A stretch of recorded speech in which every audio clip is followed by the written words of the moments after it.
Welcome to the Aerospace Advantage podcast, brought to you by PenFed. I'm your host, Heather Lucky Penney. Here on the Aerospace Advantage, we speak with leaders in the DoD, industry, and other subject matter experts to explore the intersection of strategy, operational concepts, technology, and policy when it comes to air and space power. This week, we're talking about threats to U.S. and allied capabilities in space. Over the last 35 years, adversaries like China have worked tirelessly to close the capability gap in space with the United States. First and foremost is China. They're developing a highly capable set of defensive and offensive capabilities in orbit. Russia's another threat we need to take seriously. I mean, just look at how they targeted Western space capabilities in the beginning of their offensive in Ukraine. And we can't forget about rogue states like Iran and North Korea, where they're actually attacking assets on orbit or going after the terrestrial and networked functions that comprise the Spacepower enterprise. They are all a risk that we need to track. Bottom line, space is contested today more than ever before. And few are as well informed to articulate these challenges than Chief Master Sergeant Ron Lerch, Senior Enlisted Advisor to the Deputy Chief of Space Operations for Intelligence. Chief, it's great to have you here. Yeah, thanks so much for having me today. And I wanted to extend gratitude from my boss, Major General Saderi, who values absolutely any opportunity that we have to be able to do these kind of podcasts or support in general with the Mitchell Institute.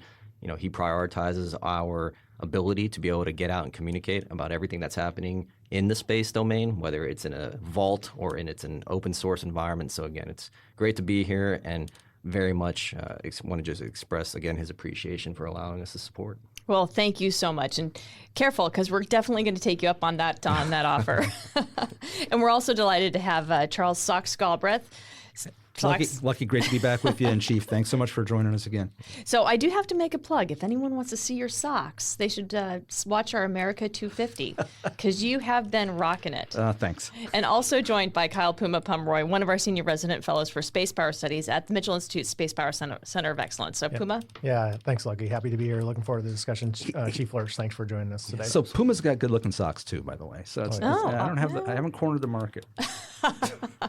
But you rock them every single day. All right, so Chief, back on topic. I tried to provide a sweeping overview of the threat environment in space, but you're really the expert, and you gave us a phenomenal threat briefing, unclassified, to our last space workshop. So could you give us a deeper dive and help people understand the severity of what we're facing? Yeah, certainly. So big picture, right, we are living in a world today where when we talk about the space domain, there are no longer any orbital sanctuaries. There is no orbital regime that is safe. We've seen demonstrations of direct ascent, ASAT or anti-satellite systems. We've seen significant growth in terms of the on-orbit capabilities that we're starting to see. And so again, there really is no part of space, especially when you're talking about our gravity well, that is safe today. Space has already been weaponized. That has been sort of a question about, is that the direction that we're going, or is that sort of a future capability? Like, make no mistake about it, that's already the case, and it's already something that we have to deal with. Also, you have to realize that this is more than just about what's happening on orbit. There's ground-based systems that we have to deal with. You know, these are lasers that can degrade or actually even potentially destroy the optics of various type of satellites that are on orbit, especially those that are remote sensing. And then we also have to worry about just robotic attack spacecraft that are now in orbit. So it really is a combination of just not just the things that are happening on orbit and the developments that we're seeing there, but also capabilities that are being developed on ground to be able to contest space. And so in the grand scheme of things, what I would want people to really walk away from the most when you just say, hey, what is sort of the state of the domain today, and especially the impact of the military service, we live in times where the joint force is being held at risk like they've never had to worry about before. I'm glad you brought up the whole weaponization thing, because it's not as if we chose to weaponize or took the initiative there to weaponize in space. Our adversaries did. And if we decided, well, we're going to stay peaceful and we're sort of going to be the role model and maintain the high road with all of that, we would then become victimized by their behaviors. Yeah, absolutely. And very recently, the commander of CFC, Lieutenant General Gagnon, he had just stated and talked greatly about the fact that we are at a point now where we can't just worry about how do we have a passive behavior about space. We are encroaching a period of time where we got to be able to turn around and punch back. Yeah, and CFC is Combat Forces Command. That's correct. Not Combined Federal Campaign, for those that might be familiar with that wonderful activity. This is accurate. Yep, it is, as we know, the artist formerly known as Spock, or Space Operations Command. So, Chief, you talked about the threat and how severe it is today, but this is a relatively new thing, right? I mean, there were some threats to space capabilities back to the late 90s, and certainly China demonstrated the direct ascent ASAT in the early 2000s. But how has it evolved in recent years? Yeah, so just looking back a decade, right? So if you look at 2015, just from then, the on-orbit sort of number of spacecraft that the Chinese have today has grown 700%. Wow. Which is a startling number for most, right? And so just to give you more than just a percentage, most recently, towards the end of last year, we had them at a little over 1,300 satellites on orbit. Mm-hmm. So there's been significant growth in terms of just the capability and just the sheer numbers and volume that the Chinese are putting on orbit. When you talk about sort of beyond the numbers, right, because really the devil's in the details, over half of that is remote sensing, right? Over 500 of those satellites are designed to be able to survey the Earth. And just to put that in perspective, our service, the United States Space Force, we operate just a little over 100 spacecraft. And so we are, again, dealing with a potential adversary, but certainly a competitor who has 5 times as many spacecraft as the Space Force that are just designed to survey the Earth. So I have to ask a question there because, listeners might say, well, but that's the Space Force operates a little over 100. When you're talking over 1,300, that's probably Chinese commercial as well. But China has a civil-military fusion where really there is no distinction between their military capabilities and their civil capabilities. Yeah, absolutely. And that's driven from the top down, right? That is some of the significant part of what we've seen over the course of the years. Just to sort of hit a finer point on it, Xi Jinping made it a point back in 2013 to allow private investment into space because they knew that to really innovate and to get after the capabilities that they wanted, they were going to need to partner with commercial. At the same time, in their own words, they've talked about military-civil fusion as being sort of a central policy for the government. And so we have to treat we have to listen and take them at value for the words that they're using and what they're telling us. And so when they're telling us that they value something like military-civil fusion, then you have to respect the fact that no matter what's going on in orbit, there is the potential for that to be useful not just for civil services in China, but also for the PLA, right? Yeah, and unlike us where we'll have firewalls between the services contracts that the military has, for China, for the PLA, for the CCP, it is tightly integrated, tightly woven. Yeah, Chief, you're talking about the numbers increase and the numbers dominance they have right now and growth and capability. But if we were having this conversation 5 years ago, how would you index China's ability to hold our assets in space at risk back then, and then baseline that to what we're seeing today? And what are the biggest trend lines going back to the stand-up of the Space Force around 2020 timeframe to today? Yeah, so just more than the numbers, it's the new type of technology that we've seen in the past 5 years. They've hit legitimate world's first, right? So very recently, just in the fall of last year, they're the first world that's put a remote sensing capability at MEO, right? And so we have historically, when we talk about the space domain, it's been low Earth orbit and GEO that we talked about where the preponderance of assets are at. There's been sort of a gap at MEO where really when you talk about what's in middle Earth orbit, right, it's really just been GPS. Right. And so now that we're starting to see remote sensing show up there, again, that's sort of not just new technology, but a new part of space that we have to sort of be concerned about. You go back a little bit further in time, the Chinese were the first to put a synthetic aperture radar satellite known as the Luditans at GEO. So now you have this layered ISR or remote sensing sort of capability that's really taken shape over the last 5 years, where you have the persistent capability to do that from GEO. You move down further, and now you see a buildup that's happening at MEO with some type of remote sensing capability that we're just not quite sure of what phenomenology they're using. But the satellites are named similarly to how previous remote sensing satellites have been named. So that's why we say these are going to be remote sensing capabilities at MEO. And then you have an extensive LEO-based remote sensing capability where just their commercial provider known as the Jilin. They've got over 130 of those all over. So as we're looking at the capabilities that China has in space, on orbit, and the other activities that they're taking to continue to pursue space actions, how does this translate into China's space power goals? And where would you expect to see them in 5 years? Yeah, so that's a great question. When we look back at their, broadly speaking about China, they operate under these 5-year plans. And so their 14th 5-year plan was the first time that they had to have a 5-year plan that had to account for this thing called the U.S. Space Force. And so it was interesting because if you look at sort of the space-specific goals of their 14th 5-year plan, it was very much about sort of how do they do research and development to start getting after certain technologies. So they talked about we need to start figuring out how to do reusable launch. Right, reusable launch is going to be absolutely necessary when you want to talk about being more efficient at how you access space. And so they already sort of charted the path and said, we need to be able to master this and start figuring this out.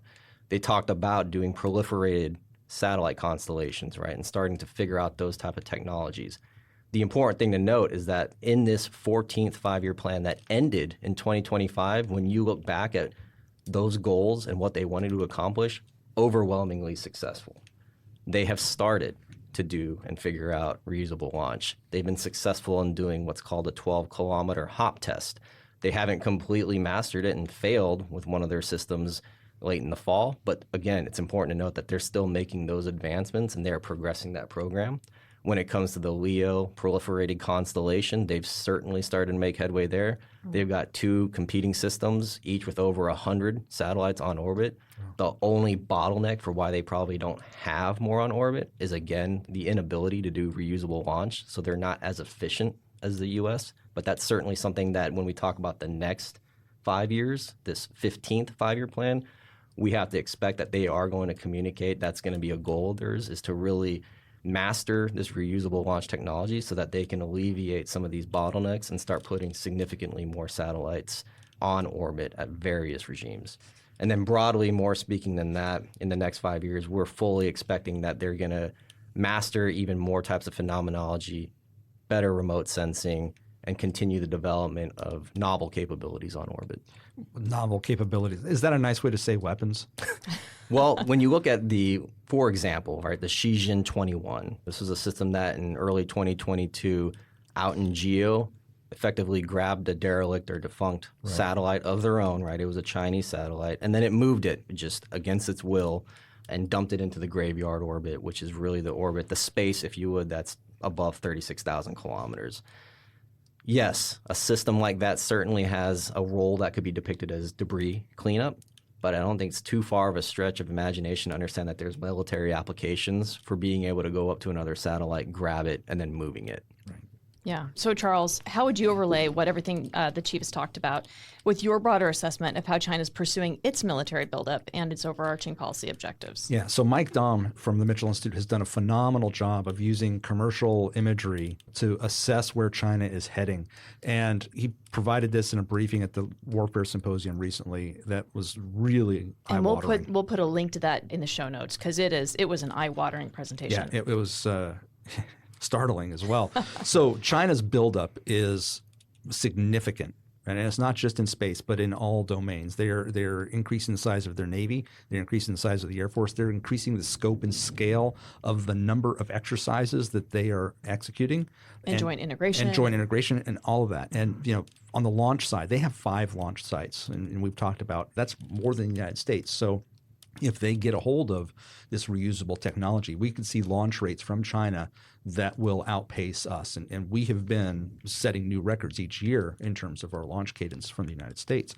But that is something that we expect China to be catching up to really fast. And, it's interesting to hear the perspective of we've done PLEO, we've done reusability, and China's going to do the same thing. They are a fast follower. But in many ways, they are accelerating beyond where we are today in other capabilities. And certainly when it comes to novel technologies in orbit, they're ahead of us. Yeah, and to your point on just the topic about launch infrastructure, something that sort of is often forgotten about or you don't see much discussion about it, especially in the headlines, is the Chinese ability to do like quick reaction launches. Right, so they have a fleet of these KZ or Kuzhou series launchers, and their sole purpose is to do quick reaction launches. And if you look just sort of at any database that catalogs launches over the past 5 years, like they've done significantly, like well over a couple dozen launches with these particular launchers. The benefit to them is that because they're solid fueled, their whole purpose is to be able to just sort of do launches or conduct launches with very minimal indications and warnings. Right. And so when you start asking or wondering, well, what's the value of a capability like that? This really starts pulling the thread on a concern or at least a perception that they need to have a solution for how to reconstitute spacecraft very quickly. And so that's an interesting part of sort of the launch infrastructure when we talk about China is, yep, it's growing. There's more sites. They have a commercial, new launch pad out there on Hainan Island. But we have to also recognize the fact that they're launching from other places to include at sea. And then again, with these mobile systems that are out there that are solid fueled. Yeah, so a rapid reconstitution capability or a rapid launch capability sounds like what we're trying to do with Victus Nox and Victus Hayes and that entire string of efforts, but we're using liquid rockets for those, not like the solid rockets so that we typically, our ICBMs use solid rocket motors so that they can launch at a moment's notice. It sounds like China's doing the same thing but for space launch capabilities. Yep, that's absolutely correct. Wow. But aren't we, to your point about the Victus series, are we pursuing our own responsive launch? Can that meet the same timelines? We are pursuing our own rapid launch, but I don't know that we'll get to the same level of launch responsiveness that you can get from a solid rocket, just basically standing on alert, ready to go, swap out the payload, and go. So, okay, a little science here. Why are we selecting liquid fuel as opposed to solid fuel? Well, I can tell you right now that, more importantly for the Chinese, they have viewed the successes that they've had with having missile programs in general that rely on solid fuel. It's a diverse portfolio, right? You have liquid systems that are typically silo-based, not very mobile. The moment that you fuel them, you got to shoot it, right? Because you don't want to have to go through the process of defueling it. It's very corrosive. These solid-fueled systems, you don't have that worry, right? You can actually just have the system come out of a tunnel. You can have it at a hide site. It comes out, launches, ready to go. Everything's sort of stored there, and you're able to have that success. You have to remember, though, that there's not many environmental regulations that the Chinese have to worry about. I think everyone at this point has seen a lot of the videos that are out there on social media of rocket bodies just sort of randomly falling back near villages and highly populated areas, and you can see that orange plume sort of emanating from the debris. That's one thing that obviously here in the States with as much oversight and the regulations that we have to abide by, that's something that's just more valuable for us. But also I think it was a strategy for the Chinese that they are porting over from missile technology and being able to move rapidly to this. Now they've just recognized they want to be able to do that with the satellites as well. Yeah, and so we have used old Minuteman boosters as part of our launch capability for certain things. But I think one of the differences between the United States and China when it comes to launching like this is we're trying to be precise with where we put things. It sounds like China just doesn't necessarily care as much exactly where it goes. They just want it on orbit, and then they'll use it once it's there. So I think there's a quantity over quality aspect that we need to be looking at, but certainly quantity has its own quality. Yeah. Another piece I'd like to bring up, and this is sort of in the vein of the Grabber satellite, but a couple months ago we saw China dogfighting their satellites, right? Now I know this gets under your skin. It's not real dogfighting, but they do have increasingly maneuverable satellites, which allows them to have more dynamic type operations.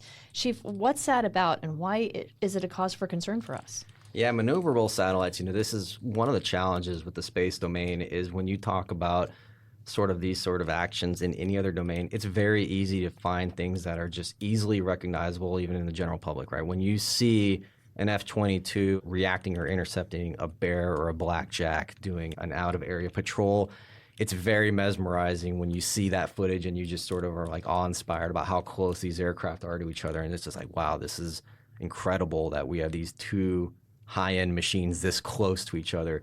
The Navy, they have the similar things with how many times you see freedom of navigation operations, and in recent months, Chinese ships spraying and using water hoses, and you can see that visually.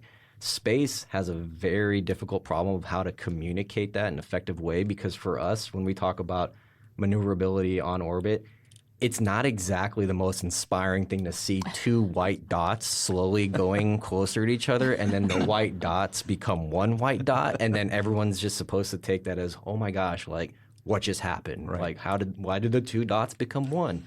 And so one of the ways that I try to articulate this to maybe like help people understand what maneuverability looks like, if you took like an X and Y axis chart, right? And on the Y axis, it was the months of the year. And on the X axis, think of that as different lines of longitude. And if we're talking about spacecraft that are sitting at GEO, meaning that they're turning at the same rate as the Earth spins, ideally, say a communication satellite, SATCOM bird, it's going to look like a line that just goes straight down, right? Throughout the entire year, it is hanging tight at the exact same longitude, because for SATCOM, you don't exactly want to be shifting and moving around. These experimental SATCOM spacecraft that the Chinese have put on orbit, they're known as the TJS series of spacecraft.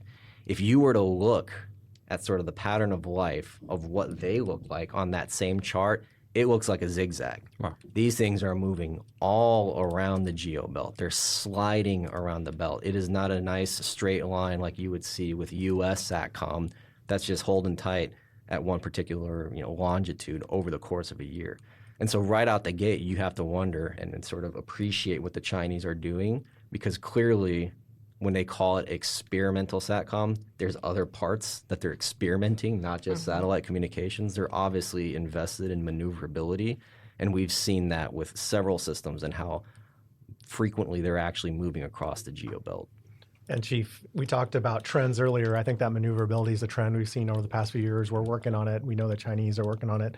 Another trend we're seeing, obviously, is these mega constellation and low Earth orbits and medium Earth orbits. So how should we interpret China's focus through a competitive lens as we both build up our mega constellations? Yeah, so from a military-specific perspective, I'll tell you this, right? Why go a proliferated route with satellites? And I'll tell you that in our eyes, it's a way to flip the cost curve, right? Because gone are the days of I have one super exquisite large satellite and a potential adversary can use one or two direct ascent systems to be able to go after it. And then now I've lost mission. I've lost a critical sort of comm node for how we're able to do combat operations. When you flip the cost curve, what I'm really referring to there is the fact that when you have proliferated, now instead of just one system doing that, it's hundreds, if not thousands. It forces a potential adversary to play whack-a-mole, right? I mean, you're just constantly trying to do something and go after hundreds and thousands of systems to the point where it's Pyrrhic victory. I mean, there's no gain outside of just attrition of your own systems to be able to go after something that you're actually not going to generate the effect that you're looking for. And so clearly, other nations are starting to see the value of proliferated constellations, and they want to be able to have that same mentality when it comes to flipping the cost curve, right? How does it become more complicated now for the U.S. or potentially our allies to be able to do the same thing and generate some sort of effect or negative impact on their ability to shoot, communicate, and move? So that's kind of what we're seeing as an overall trend there. What I will also tell you is that this is going to force sort of the 10-year, 20-year outlook of the service and just the domain, I would say, is that we're going to get to the point where we have to really start looking at how do we do 1V mini when it comes to being able to degrade a potential adversary's on-orbit capability. And same for adversaries looking at us, right? What are those kind of technologies that they're going to look at that will allow them to do 1V mini versus having to just use the precious resources of one or two potential missiles or direct ASAT type systems? Manage your money on your time with 24/7 digital banking on the PenFed mobile app. Easily make payments, transfer funds, and deposit checks through mobile deposit. That's music to my ears. Learn more at penfed.org. Federally insured by NCOA. So, Puma, Chief just talked a lot about how we anticipate what China will do, and so we've got to begin thinking about this. And you spent a lot of time during your career as an aggressor for space operations, basically Red Air. How did you factor these trends and how you helped emulate those threats and train U.S. forces? Clearly, a lot of it's classified, but from a big picture perspective, how would you describe that? Yeah, I think on the red space side, your aggressors are key to bringing that credible training environment for our blue forces to train against. And it all starts with a tight tie to intelligence, right? We have to know real time what we're seeing the adversary do, whether it's Russia or China. And we kept a tight relationship with the National Space and Intelligence Center at Wright-Patt Air Force Base. So as they saw things and were able to understand what the adversary was doing, we would incorporate that into our adversary tactics and understanding. I always described our aggressor squadrons as really intel squadrons disguised as operations squadrons. The aggressor mantra is know, teach, replicate. That know and teach are really intelligence functions, right? And then we just take operators to then replicate those systems. And so on the space side, we had intelligence professionals, operations professionals, all in the same squadron and actually held to the same standard for knowing and teaching systems and operating systems. So you had operators learning how to brief the systems and teach the systems, and you had intelligence professionals learning how to operate those systems. And so by having that blended mindset and that connection to real-time intelligence, that's how you bring realism and relevance to the systems you bring forward.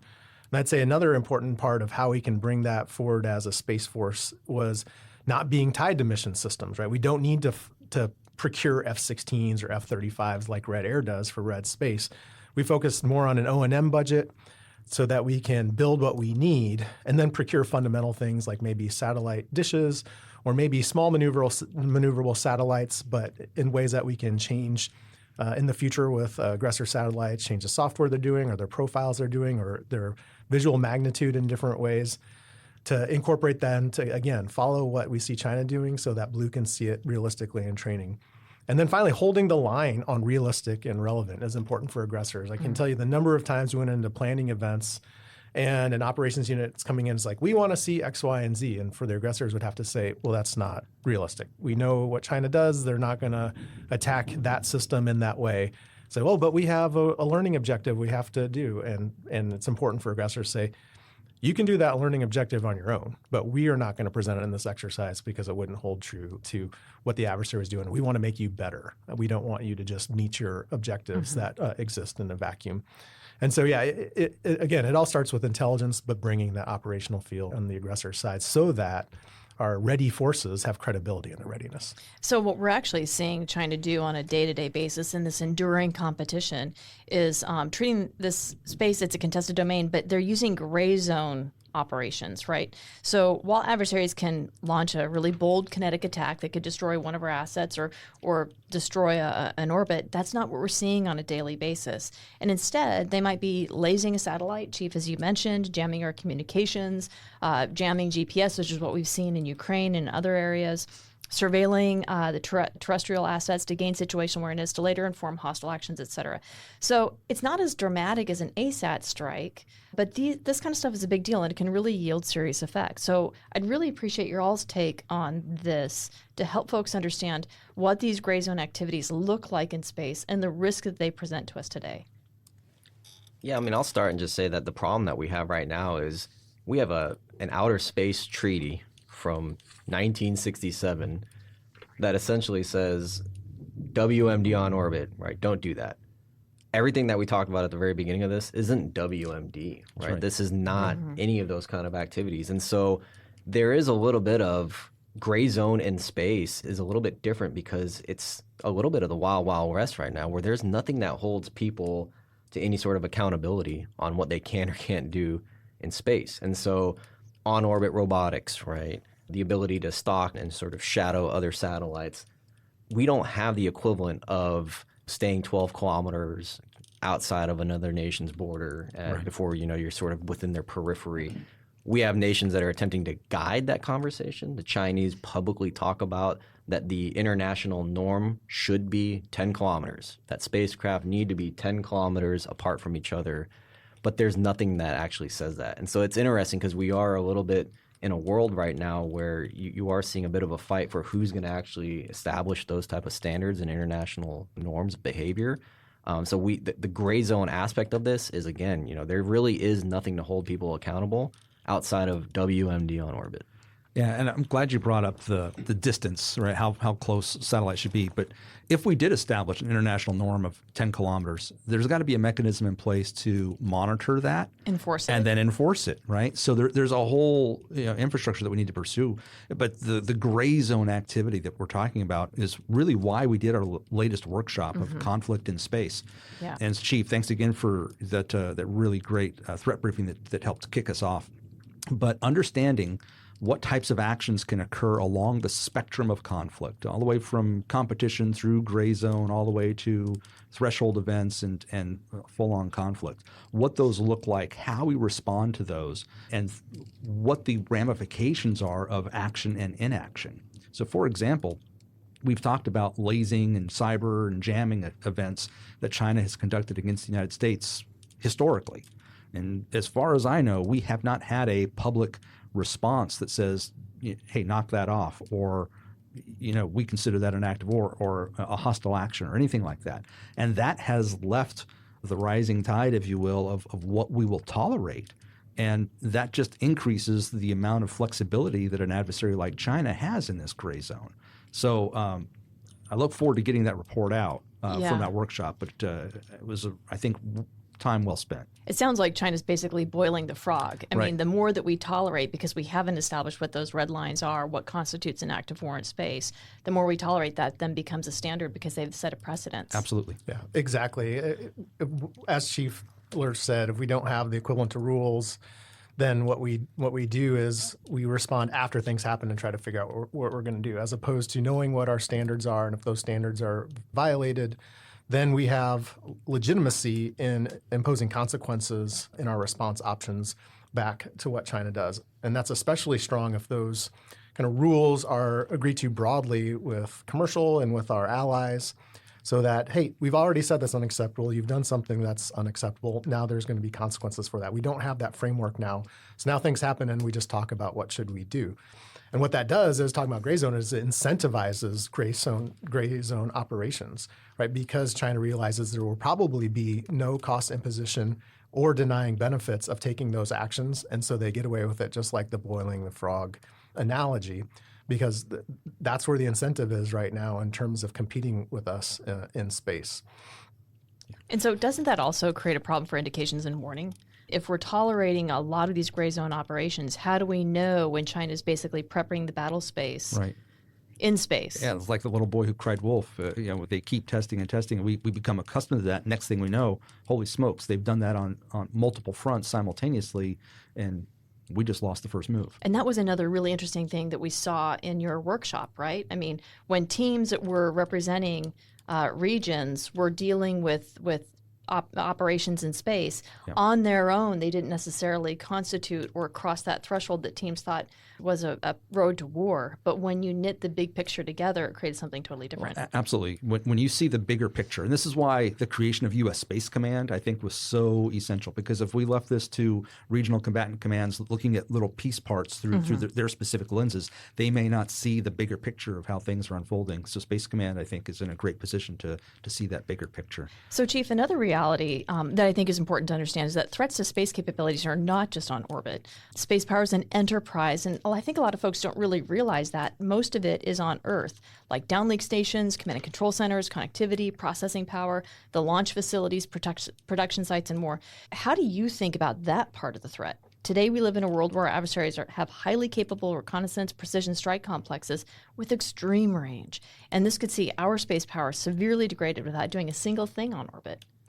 Yeah, no, that's absolutely right. And, one of the biggest areas here is cyber, right? With our power projection platforms being in the U.S., in CONUS, one of the concerns that we have is sort of the cascading effect of what happens to those power projection platforms if there were some sort of a cyber attack that occurred. And it doesn't necessarily need to be, a military target. We require a lot of power. If you start knocking off power grids, that's going to potentially have an effect on a military installation and its ability to be able to do that, or at least sustain that for an extended period of time. Things just as maybe not as deliberate or direct as going after the power grid, but things that can sort of sow those seeds of chaos. Being able to do attacks on just the telecommunications, on something as simple as traffic lights, right? I mean, something that simple can just immediately delay the ability of, a recall at a military installation when all of a sudden every light in Colorado Springs turns red simultaneously, or every light turns green, right? That there's just these things that we know are susceptible and vulnerable when it comes to cyber that we have to be concerned about. And so we are recognizing this as a service, and we work very closely with the Air Force, who provides so much of the installation support, because that's the value of it. We need to be able to be thinking about not just the threats on orbit, but what are those asymmetric attacks that we have to be worried about that could destabilize our ability to project power from within the U.S. So that's a really unique aspect of space warfare, if you will, that we do a lot of our operations from the continental United States and locations here at home, and therefore the infrastructure that we rely on at home becomes a potential target and something that we have to secure. Absolutely. Well, what's interesting about what you said is that it doesn't necessarily have to be a dramatic Hollywood kinetic style attack. Right. We really need to be conscientious about how we identify and characterize effects-based operations from our adversaries. And unless we're able to do that, and I think we've done sort of as a military a very poor job of articulating effects-based type operations across the Department of War, that we need to be conscious of that, especially if it might be an attack on civilian infrastructure, which could be interesting because if it's an effect on civilian infrastructure, we do need to have the ability to attribute it rather than just being bad luck or a natural disaster. But if we articulate that well, we might actually be able to use that as a deterrent, because an attack on our civil population absolutely would be an act of war. So, Puma, Jen Reeves of our space team discussed a lot of that entire challenge in her latest paper about space needing to be a supported domain. And a lot of that ties back to the notion that if terrestrial threats can hold space power at risk, air power, sea power, land power, and cyber will be key in dealing with those challenges. And that requires the terrestrial forces to support space, which is an inversion of what we normally think of. We normally think of space as being the supporting domain. How would you explain that? Yeah, I mean, I would start with, I think it's only inversion for those who haven't been paying attention. It's a good chance the first shots in any war we have are going to be in space. We just saw that with Epic Fury. What were our first actions? They were in space and cyber. The chairman has come out and said that's where we started the fight. And we think that would probably scale on a large scale in a fight with China, not just including perhaps electronic warfare type things, but maneuvers, directed energy, you name it, are going to be effects we're going to see against our space assets, because we want to do to our adversaries the same thing they want to do to us before a fight starts. They want to blind us, they want to deafen us, and they want to make us dumb. If we can do that to China, or they can do it to us, then they gain free reign on all their effects they want to produce terrestrially. And then the capacities to do that to our systems, if they want to blind us, deafen us, make us dumb in space, are all going to come from land capabilities, sea capabilities, air capabilities. And so if we're going to service those targets, that's not going to come from space, right? That's going to come from the Navy, that's going to come from the Army, that's going to come from the Air Force, that's going to come from the Marine Corps to service targets in space, at least for, until we have rods from God supporting our own space systems. And so we have to see space superiority as an engagement that may happen full circle with a non-space asset. For instance, maybe a destroyer has lost satellite communications capability from a jammer within China. And then they service that target with TLAM from that destroyer, and then they gain their communications back. And the only role that space is going to play in that is say, yeah, it looks like purposeful interference, and we think it's coming from over there. The signals intelligence say, here's the target, and then they service that target themselves. We need to be thinking as a joint force, that's how we're going to have to fight. And it's a space fight, but it may happen without any space capability other than supporting capabilities to gain and maintain space purity with systems that may be wholly Navy to do so. And then, as Chief said, cyber, then obviously that's a game changer if you have access, because that gives you great capability to blind the adversary, deafen the adversary on a much larger scale. If you can access command and control links or the data piece to that, now I have effects on numerous satellites at once, as opposed to just onesie-twosies with direct effects. Chief, how are you seeing this evolve? Yeah, for us specifically in the Space Force, when we talk about the joint force and where can we sort of contribute best in terms of like a high-end fight, we are starting to look towards not just what I alluded to earlier in terms of, well, how do we get after this sort of 1v mini problem that we have, but also what are the things that the service can uniquely go after that maybe there is no other capability to address that. Yes. And so that's one of the ways that we are sort of shifting and shaping our narrative in terms of how we're communicating how our service needs to be resourced is really becoming hyper-focused on talking about those very specific things that we as a service need, because no one else is going to be able to do anything about these particular threats. And the threats have an absolute effect to the joint force. There's not a single engagement over the past 2 years that we've had with either professional staff members, PSMs on the Hill, our elected officials, where our sort of bluff, get off the stage, last comment is that these things have a direct impact on the joint force. And so this is not about the service being able to just address service-only threats. Everything that we need to do, have something or mitigate on orbit or even terrestrially, there is an absolute effect to the joint force, and that's why we as a service need to be funded to be able to go after these things, because no one else is going to be able to do it. Amen to that, because that's core. If we're not resourcing the Space Force to be able to do the things that only they can do, then we're totally missing the boat. I'm going to shift a little bit and talk about the return to the moon, because I think that is, it is an objective for U.S. and China, but I'm really curious how this shapes your thinking about managing evolving notions of threat in space. Because point blank, throughout history, if you add the potential for economic gain, competition for resources, and territory at large, competing nations, you almost always see conflict. And Chinese taikonauts are military actors, and traditionally our astronauts, whether NASA or civil, they're acting in a peaceful capacity. So does there come a tipping point where we need to begin thinking about putting properly trained, equipped, and legally empowered guardians in space to deter hostile activities on the moon and deal with the conflict should it arise? Puma, you're wrapping up a paper on this topic, so let's start off with you. Yeah, Lucky, and we had a panel on this during Warfare Symposium that I thought was excellent.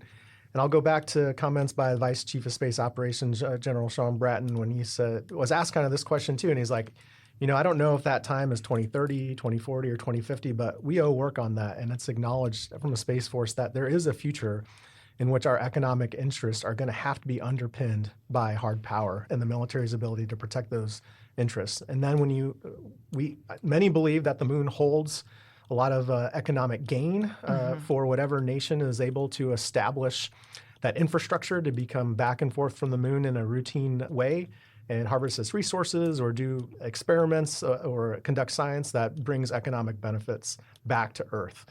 The Chinese are quickly gaining ground. Like we talked about earlier, they have put humans on orbit on the timeline they expected to. They had a space station on the timeline they expected to. And we fully expect them to land on the moon in 2030 and have a research facility, a lunar research facility by 2035. Now, it's not about being first, whether they're first or not, but we're struggling, and it'll be interesting whether or not who gets there first. But it's really about establishing that logistical infrastructure that you can keep going back and forth without disruption. And if we fall too far behind the Chinese, they will be able to easily disrupt our ability to get back and forth from the moon. And then that interested economy in harvesting resources from the moon or doing manufacturing on the moon then leans towards China because they've got the infrastructure they can support, and we lose that economic opportunity. And if we try to get our foot in the door, all their systems are dual use. And so it's really the military doing all that, and they can push out our commercial capabilities that would be interested in catching up to the Chinese. So they can essentially entrench themselves in the infrastructure if we get too far behind and unable to compete. And that puts us as a second-rate spacefaring nation 20, 30 years down the road if we don't have a hard power answer to Chinese dual-use systems that are going to get them to and from the moon and get into the lunar economy. Well, and I think the point to add there is that this is a capability we need to start investing in now, because you can't invent or manifest, guardians in space and the capabilities and the skill sets that they would need. But the Space Force is being asked to do so many things. Right. And so that might be an imperative, but it's not like a near-term, urgent, on-fire kind of need. I mean, bottom line is the Space Force has been under-resourced since its inception. We need to increase the resourcing and the dollars. Yeah, absolutely. And that underfunding leads to a harsh prioritization reality. Yeah. Right? And we have to deal with the threats that we have immediately today and that we see in the next year or two.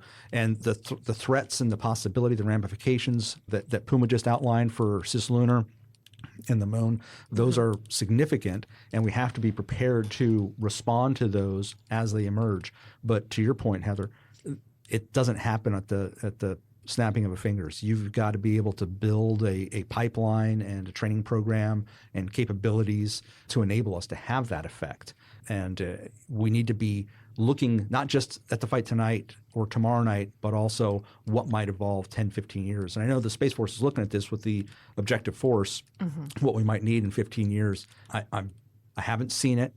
I would suspect, though, that cislunar might not be one of the highest priorities even in the 15-year plan for the Space Force, but it's something they need to be keeping on their radar. Yeah, I mean, at the end of the day, right, the executive order that came from the administration that talked about ensuring space security, which was really foundational and the first time that we've seen anything on paper that says that we need to be concerned about just space beyond our own gravitation, our own gravity well, was really articulated in there, right? And so we are a little bit in sort of playing a pickup game and catching up to sort of the need and the demand signal. But what I will tell you is that when it comes to just cislunar space, the moon, what's that going to look like? Who's going to be involved in that?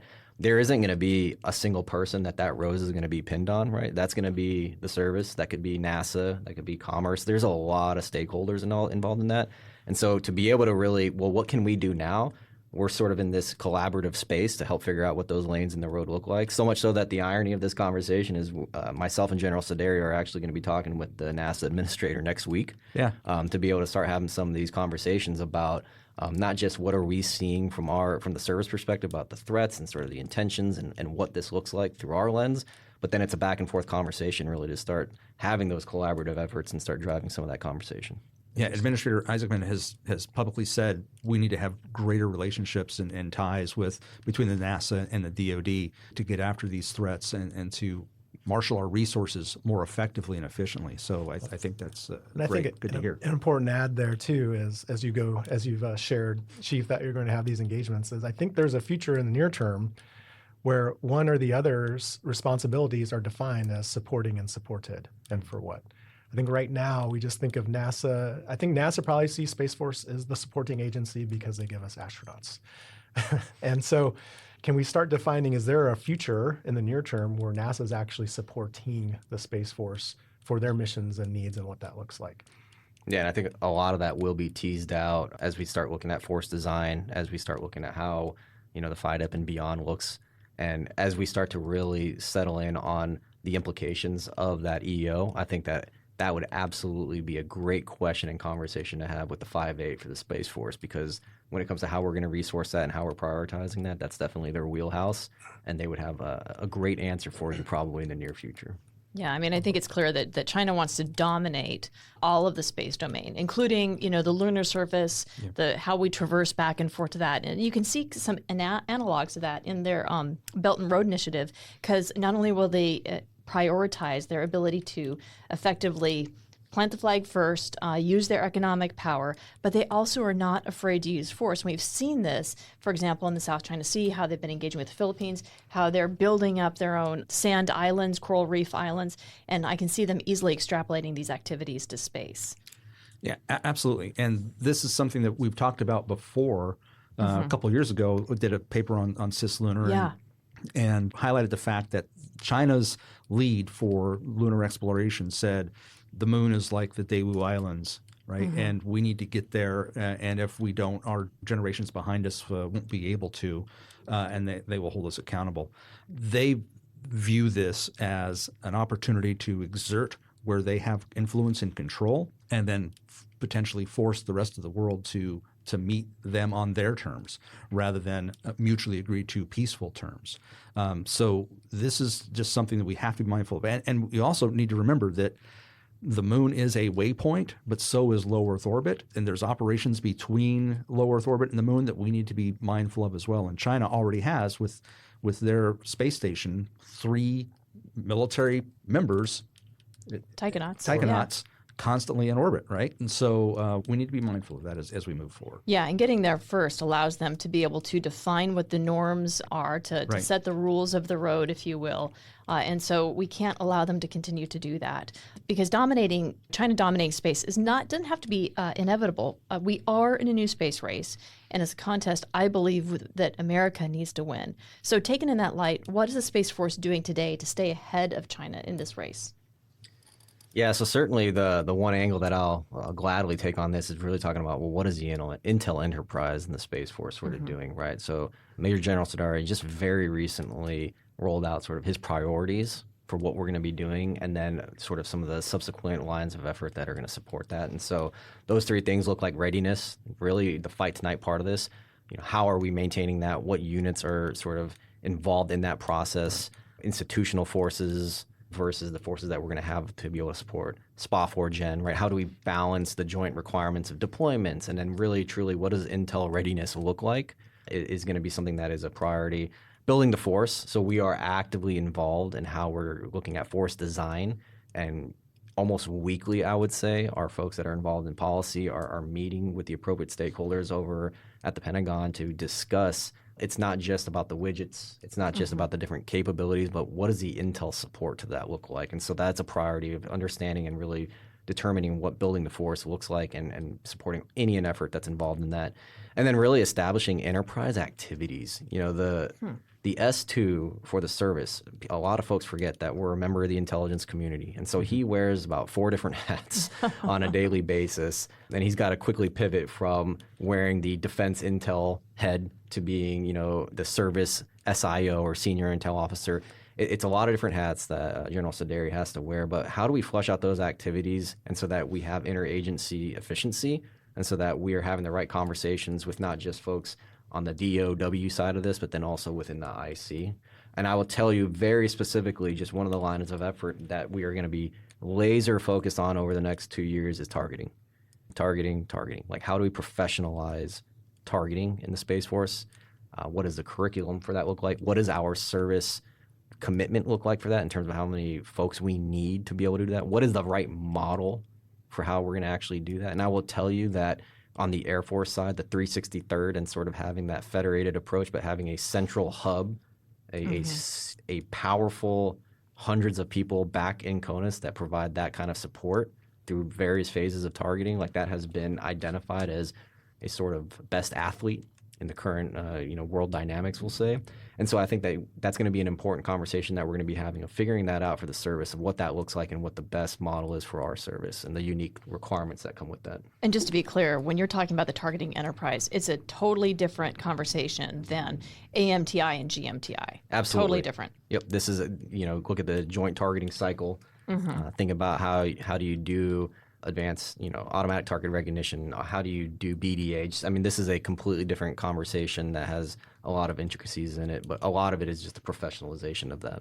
Yeah. So when you're talking targeting for the Space Force, it's not just on orbit, right?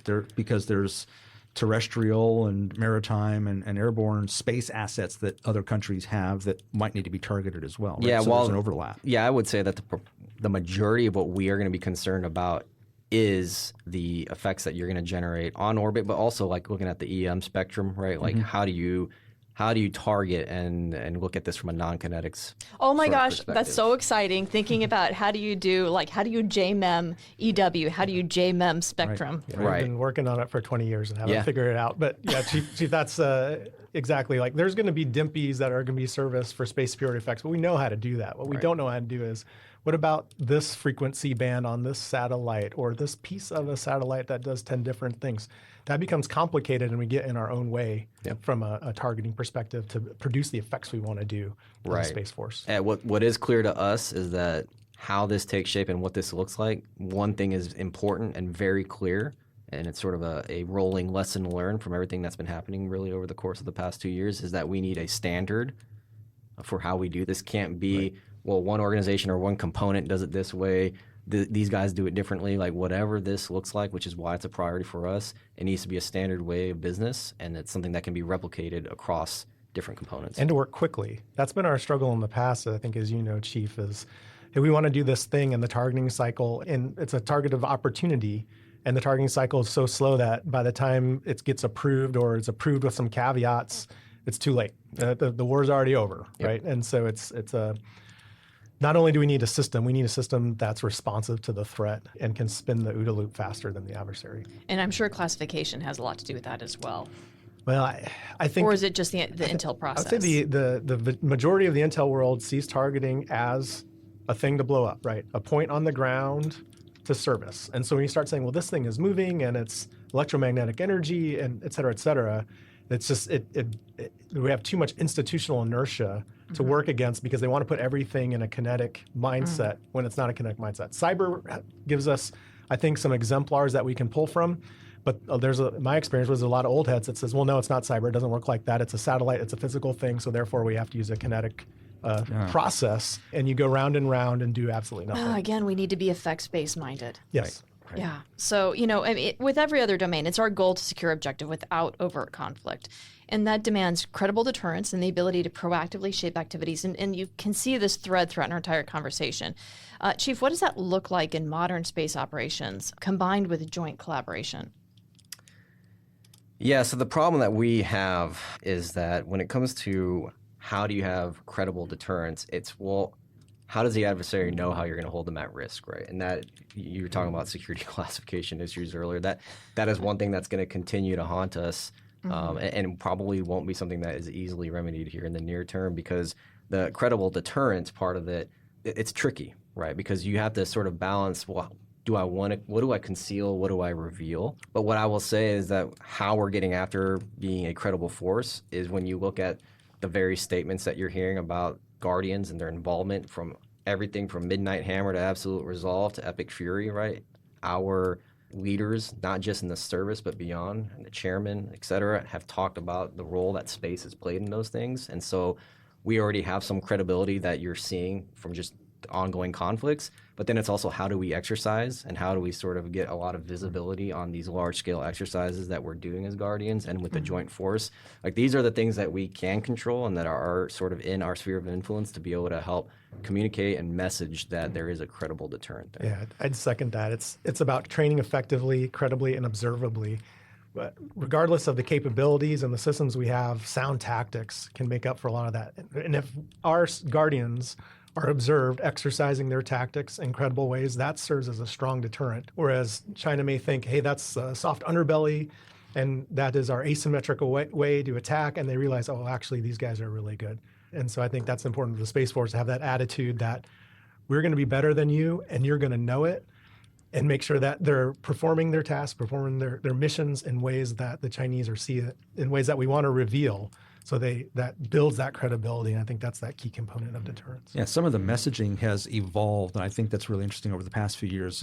When the Space Force stood up, we were focusing on increasing the resilience of our architecture so that we could withstand an attack, operate through it, and still provide the capabilities. So there was a denial of the benefit of them attacking us in the first place.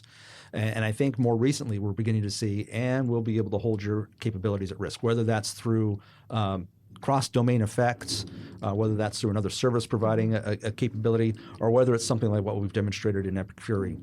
Yeah, and even beyond that, if you look at U.S. Spacecom and how they're doing messaging these days, they have been very transparent about how we're doing RPO with allies and demonstrating a capability like that. So it is important that we do the messaging part on top of the training, on top of the exercises, and then on top of also always being mindful of what is really worth concealing and revealing. So, Chief, in the vein of messaging, I'd like to give you the last word. What's your key message to the broader American public about the importance of maintaining our edge in space? Yeah, I think what I would say is that this isn't just about military conflict, right? That's not something that we want. It's something that we're prepared for, because the freedom of space is ultimately why we exist as a service. And that extends potentially beyond just the gravity well, and one day could be cislunar, right? We'll have to see what sort of decisions the competitors want to make about how that's going to look in the next 10, 20, 30 years. But what I will tell you is that when we're talking about just the domain today, sometimes the easiest way to gain an appreciation for the urgency that comes with it is if you just follow the money, right? And so when you look at fiscal year 26, the service was going to be sub $30 billion. Right. And then through reconciliation, $14 billion more, right? And so we're close to $40 billion.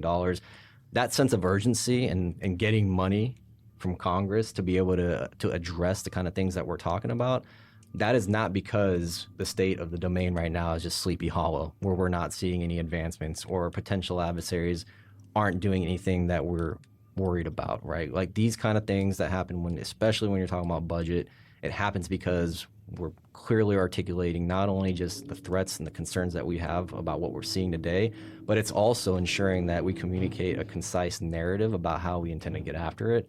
And so over the past year and a half, it has been a phenomenal working relationship between us, the 5-8, and senior Space Force leaders to be able to help carry the message and carry the water on talking about those things. And now we're starting to see sort of the fruits of our labor come in probably the best way that it could come, which is more money. So, and if I had to be a gambling man, I would say that I think that growth is something that especially our service senior leaders have communicated very recently. We expect to see that growth continue over the FIDEP. Well, it certainly is needed. Chief, thank you so much for taking the time out of your busy day to come and chat with us. And we look forward to having more conversations. Yeah, it was a pleasure. Thanks so much. Chief, thanks again. This was great. Thanks, Chief. Great conversation. Look forward to seeing you soon. Sounds great. And with that, I'd like to extend a big thank you to our guests for joining in today's conversation.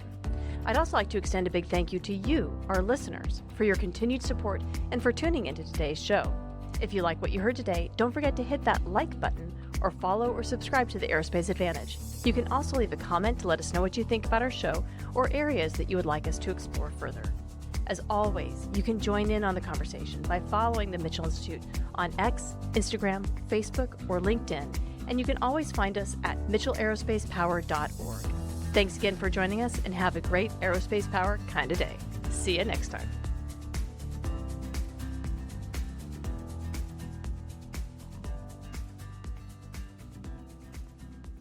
And few are as well informed to articulate these challenges than Chief Master Sergeant Ron Lerch, Senior Enlisted Advisor to the Deputy of Chief of Space Operations. One thing I would add is for the Deputy of Chief of Space Operations, it should be Deputy of Chief of Space Operations for Intelligence. Okay, we can redo that. I'm sorry. Lerch sounds like a call sign to me. It's a great last name. No, trust me. Back in the Air Force days at a squadron, I got every possible call sign thrown at me from "You Rang," right, from the Adams Family, and then Fester was a popular one because they said I looked more like Fester with a shaved head than Lerch from the Adams Family. So I've heard it all, but yes. Okay, so Senior Enlisted Advisor to the Deputy of Chief of Space Operations for Intelligence. That's a mouthful. Deputy Chief of Space Operations for Intelligence. Yeah. Okay. Yeah, there's an extra "of" in there. Deputy to the not Deputy of Chief. Deputy Chief. Chief. Okay. All right. Okay, that's a wrap. All right. Very good. So we did an America 250 recently, and we got a letter back. Normally, I'm urging folks, and I still urge folks, hey, ask us anything, right? I want our listeners to send in those notes and questions so that we can follow up with that. But we got some feedback from America 250. We did. So when we did the episode on South Carolina, I misspoke. I said that Charlie Bolden was the commander of the shuttle mission that deployed the Hubble Space Telescope, and that was not correct. He was the pilot. Now, this really matters if you're a pilot because the commander is, no kidding, doing the stick. There's no throttle, right? I mean, they're actually flying the aircraft. They're the left seater. Yeah. And the pilot is the right seater. Yeah. So Colonel Shriver was the actual commander of that mission, and he reached out and said, "Hey, politely, let me just correct this." And he said, Charlie Bolden would be one of the first to correct you on this as well. Very, very friendly conversation. Very, very absolutely appreciate the feedback because we want to make sure that we're recognizing the folks that are doing the things that they've actually done. And so, pilot of the shuttle, Charlie Bolden, commander of the shuttle for that mission, Colonel Shriver. Thank you. Yeah, Shriver. Shriver. I say Shriver so many times, right? Shriver. Yeah. And distinct. Yeah.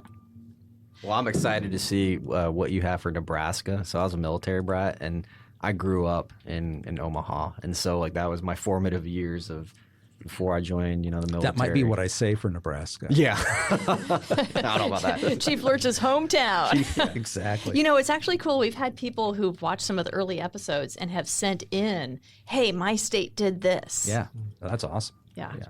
Looking forward to continuing it. So we've recorded 12 states so far. 12 states so far. We get to Rhode Island, which is the 13th OG here pretty soon. Yeah.